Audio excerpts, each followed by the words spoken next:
تائی سے کتنا مار رہی تھی، اس کی توجہ اس جانب نہیں تھی، وہ تو بس اٹکتی ہوئی اس چمکتی ہوئی آنکھوں والے شخص کے حصار میں جو اسے اپنے قریب کرنے کے بعد نہ جانے کیوں سب کے درمیان چھوڑ کر وہاں سے غائب ہو گیا۔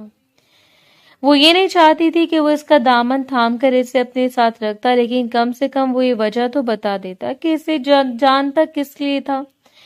ہر رات جس آواز کی سرگوشیاں، جس لمس نے اسے بے چین کیا ہوا تھا، وہ آواز، وہ لمس، وہ وہی تو تھا، لیکن کون تھا وہ، اس کا نام کیا تھا، اس کا رشتہ کیا تھا؟ یہی بات وہ سمجھنے سے قاصر تھی۔ اپنے سر کو دونوں ہاتھوں سے تھام کر وہ چیخ پڑی، خدا کا واسطے چھوڑ دیں مجھے، میں نہیں جانتی میری ماں کون ہے، اس نے کیا کیا، تم لوگ مجھ پر کیوں مسلط ہو گئے ہو؟ رونے کی باعث اس کی آنکھیں سرخ ہوتی جا رہی تھی، آنکھوں کے نیچے ہلکا سا دھبا بغیر بتائے بھی تائی کی مار کی وضاحت دے رہا تھا۔ انہیں کبھی بھی اس یتیم لڑکی پر افسوس نہیں ہوا، حالانکہ تایا نے ایک اس کے نام پر خریدے گئے فلیٹ کے علاوہ نہ جانے اس کے باپ کی کون کون سی چیز کو ہڑپ کر لیا تھا۔ اس شخص کے ساتھ تم کمرے میں تھی، شاہ بیگم نے خود دیکھا، اور تم کہتی ہو کہ تمہیں پتہ نہیں کہ کون تھا وہ تمہارا یار؟ سن لے، میں نے آپ سے کہا تھا کہ لڑکی اگر حویلی میں جا رہی ہے تو کوئی گل کھلا کر آئے گی۔ اس کی تائی تو مسلسل جلتی پر تیل کا کام کر رہی تھی، جبکہ باقی دو بہنیں اندر جیسے اس ہنگامے سے لطف اندوز ہو رہی تھیں، اور تبھی ماہم کالج سے گھر واپس آئی۔ تیز دھوپ میں اسے اس طرح پٹتا ہوا دیکھ کر وہ بیگ وہیں چھوڑے بھاگتے ہوئے اس کے پاس آ گئی۔ آپ لوگ کیا کریں بابا، یہ سب کیا ہو رہا ہے؟ چھوڑے آپ ہی کو، اس روز وہ اسے چھڑوا کر لے گئی تھی، ورنہ تائی تو اسے تائی کے ہاتھوں سے قتل کروا دیتی۔ تکلیف اور اذیت کے علاوہ وہ کچھ نہیں تھا جسے جینے کا سامان سمجھا جاتا۔ روتے روتے تھک کر اس نے گھٹنوں پر سر رکھ لیا، بس بے آواز سرگوشیاں اس کے لبوں سے برآمد ہو رہی تھی۔ کاش وہ مر جاتی، کاش کہ اس کا کوئی وجود نہ ہوتا۔ آنکھیں بند کرتے ایک سنجیدہ مزاج شخص کا چہرہ اس کی نظروں کے سامنے گھوم گیا۔ وہ سگریٹ پر سگریٹ پھونکتا چلا جا رہا تھا۔ وہ کھوئی ہوئی لڑکی سے نہیں مل پائی۔ اس کے ماں باپ کے انتقال کے متعلق وہ جانتا تھا، لیکن وہ یہاں آ کر ہر نقطہ غائب ہو جاتا۔ اس نے جان پہچان کے ہسپتالوں کو چھان مارا، پولیس سے رابطہ کیا، اس کے ماموں نے بھی اپنی جانب سے جی جان لگا کر کوشش کر لی۔ یہ صرف اور دکھاوے کی کوشش تھی، لیکن وہ لڑکی سے دوبارہ نہیں مل پائی۔ وہ اس کی بیوی تھی، اس کا نکاح ہو چکا تھا، نکاح نامہ اور چند کاغذات اس کے پاس محفوظ تھے، لیکن ان 5 سالوں میں وہ اس کی ایک جھلک نہیں دیکھ پایا، جس کے لیے بے تاب ہو کر رات دن گزارتا جا رہا تھا۔ جبکہ دوسری جانب اس کے غفار ماموں نے پورا بزنس اس کے حوالے کرتے ہوئے اور ساتھ یہ بھی پیشکش رکھ دی کہ اگر وہ اس کے احسانوں کا بدلہ چکانا چاہتا ہے تو ان کی بیٹی ندا کو اپنا لے۔ ویسے بھی اب اس نکاح کا کوئی فائدہ نہیں جب وہ لڑکی غائب ہو چکی ہے، نہ ہی اس نے پلٹنے کی کوشش کی، تو اس کے سہارے زندگی گزارنا بالکل بیکار ہے۔ چاہے سب نے اس کی زندگی سے اینا کے چیپٹر کو کلوز کر دیا تھا، لیکن وہ جانتا تھا اور اس کے خدا جانتا تھا کہ اس نے ہر لمحے، ہر سانس کے ساتھ اس لڑکی کو یاد کیا، اس کے مل جانے کی دعا کی، اور اب اگر وہ اس کے سامنے بھی آئی تو کس حالت میں وہ نہیں جانتا تھا۔ وہ کن کے پاس ہے، کن کے رحم و کرم پر ہے۔ حال بتا اس نے ارسلان کو ساری بات بتاتے ہوئے مدد کی درخواست کی تھی۔ نہ اس نے غفار صاحب سے اس چیز کا تذکرہ کیا اور نہ ہی وہ اس معاملے میں کسی اور پر یقین کر سکتا تھا۔ ارسلان نے بھرپور اسے مدد کا یقین دلایا، لیکن اب وہ اس کی خاطر بیٹھ تو نہیں سکتا تھا۔ نئی شادی تھی، وہ اپنی بیوی کے ساتھ 2-3 دنوں کے بعد ہنی مون پر چلنے والا تھا۔ سکندر شاہ نے تو اس شخص سے ایسا بیر پا لیا کہ اس علاقے میں اس کی انٹری پر بھی پابندی لگا دی۔ نہ جانے ان کے اندر کون سا لاوا ابل رہا تھا۔ اس روز انہوں نے اپنے ڈیرے پر زینت بیگم کو بلایا۔ اگر اس معاملے میں کوئی ان کا ساتھ دے سکتا تھا تو وہ زینت ہی تھی۔ جی شاہ سائیں، حکم کرے، میں آپ کی کس کام آ سکتی ہوں؟ شال کو کندھوں پر درست کرتے ہوئے زینت نے سر اٹھا کر انہیں دیکھا اور سکندر شاہ نے نوٹوں کی موٹی گڈیاں میز پر رکھ دیں۔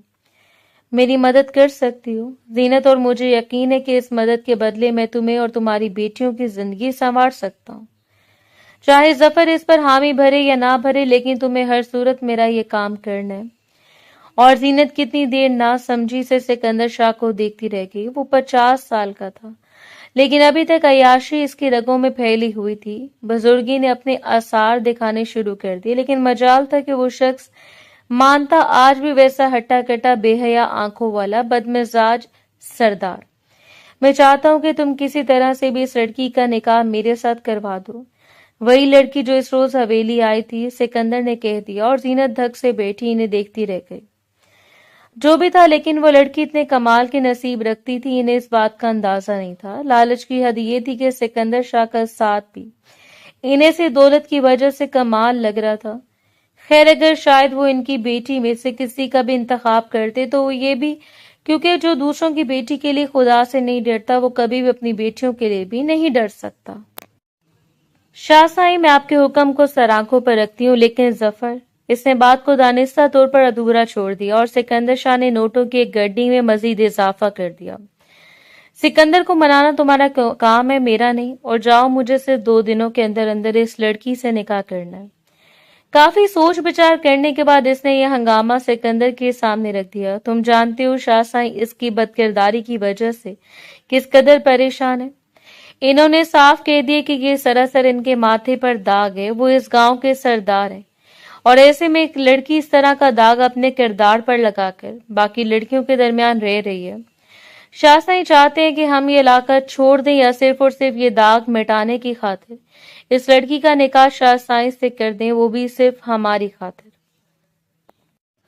اور ظفر اپنی بیوی کو دیکھتا رہ گیا، یہ کیسے ممکن ہے بھلا؟ وہ دروازے کے باہر کھڑی ساری باتیں سن رہی تھی، پورا وجود کانپ رہا تھا۔ یہ تو ممکن ہی نہیں تھا، اس نے کبھی کسی کے متعلق سوچا نہیں۔ ہاں، وہ حسین مزاج شخص جو رات بھر اس کے کانوں میں سرگوشیاں کرتا، ابھی تو اسے ڈھونڈ رہا تھا، اور یہ مصیبت اس پر توڑی جا رہی تھی۔ اس نے بھی کس طرح ظفر صاحب کو قائل کر لیا، اور چند نوٹ بھی ان کے حوالے کرتے ہوئے انہیں مزید اپنے ساتھ ملا کر بات کو ایسا رنگ دے دیا کہ گویا حویلی کے سردار بڑی نیکی کا کام کر رہے ہوں۔ نہ ہی اسے کسی نے رضامندی طلب کرنی تھی، اور نہ ہی کی گئی، بس چپ چاپ اس کے نکاح کی تیاریاں ہونے لگیں، جو 2 دنوں کے بعد تیسری شام سکندر شاہ سے ہونا تھا۔ اور سکندر شاہ نے اس بات پر بھی اور قائم رہا کہ ان کے بتانے سے پہلے یہ خبر اس گھر کی دہلیز سے باہر نہیں جانی چاہیے۔ چاہے انہیں جس بات کا بھی ڈر تھا، وہ جانتی تھی ان لوگوں سے التجا کرنا بالکل ہی فضول ہے۔ وہ کبھی بھی اس پر رحم نہیں کھائیں گے۔ نہ جانے اس نے زندگی میں کون سا ایسا گناہ کیا تھا کہ 5 سال تک وہ درندہ صرف لوگ اس پر مسلط رہے۔ اس روز جو نماز طے کرنے کے بعد وہ کھڑکی کے قریب چلی گئی، دیر تک آسمان کو دیکھتی رہی۔ یہ گھر اس کے دادا کا گھر تھا، اور کافی پرانی طرز سے بنایا گیا تھا، تاہم مضبوط تعمیراتی کام کی وجہ سے ابھی تک اس کی ساکھ قائم تھی۔ دوپٹہ ابھی تک حجاب سٹائل میں لپٹا ہوا تھا۔ جب اچانک اسے کھڑکی کے سامنے کوئی سایہ لہراتا ہوا نظر آیا، وہ بے اختیار پیچھے ہٹی۔ اس سے پہلے کہ دروازے بند کر دیتی، کسی نے دروازے کھولے اور دھڑام سے اچھلتے ہوئے کمرے میں آ گیا۔ پھٹی پھٹی نظروں سے وہ یوں ساکت کھڑی رہ گئی جیسے قوت گویائی کو سلب کر لیا گیا ہو۔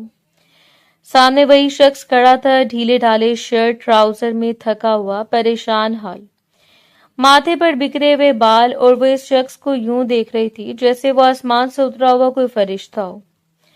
اس کا بس دل دھڑکتا رہا۔ دھڑکتے ہوئے دل کے ساتھ وہ 2 قدموں کو واپس ہٹی، دیوار کے ساتھ جا لگی، جب اس کی جانب بڑھا اور اس کے دونوں ہاتھوں کو تھام لیا تھا۔